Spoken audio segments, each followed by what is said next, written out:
You know, Paul, if you don't mind, I've got a question for you, Scott. I've heard a couple of different stories through the years about why John wrote the rock and roll song with the longest title in rock and roll history. Is if you're going to San Francisco, be sure to wear some flowers in your hair. No? I don't know. I think so. No, I mean I don't know why he did that.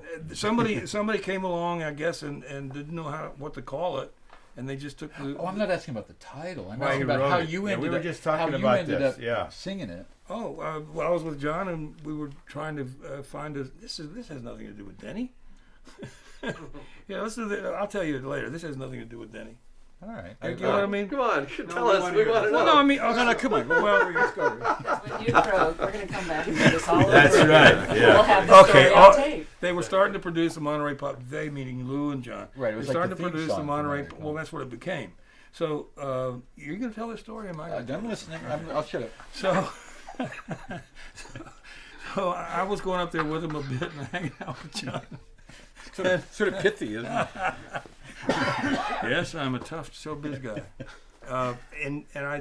We were looking for a recording project, John and me, and so I had said, well, why don't we write a song, or you write a song about all these young people that are coming to California. This was like, February of 1967, and basically we talked about it for a week or so, and John says, and he wrote it.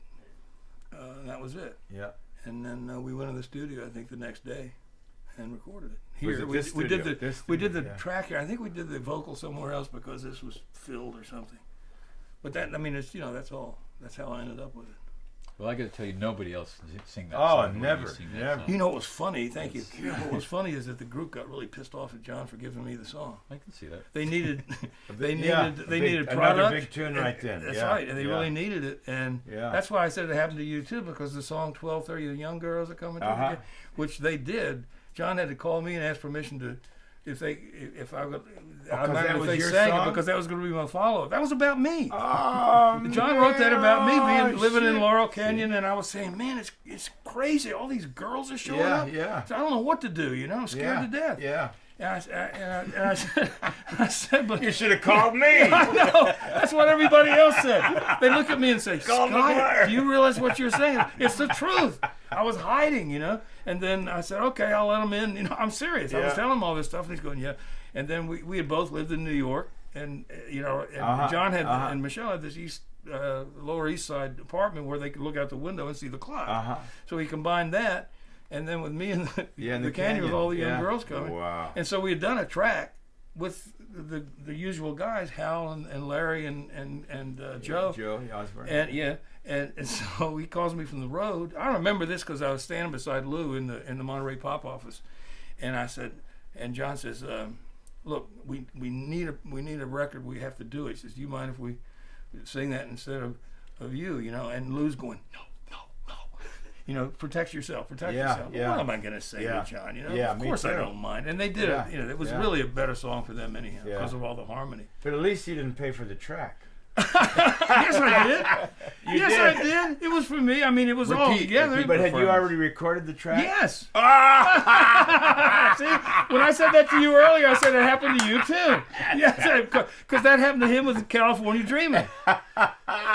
That wonderful. Well, at least Barry's next song after Evil Destruction is supposed to be California Dreamin'. The Mamas and Papas came in here. They sang background, and John says, "I think that's going to be our first single." Yeah. Wham! Barry got out in this hallway. Yeah, right and I never saw him again. Yeah. 3 years later, I went by Denny's house. Where'd they go? And for what it's worth, I think you were part of the bill for Monterey Pop. I don't understand that. I think a letter got missed or no. There's no way they didn't want you to be there, Barry. Nobody ever Weren't told me. You were in the program, right?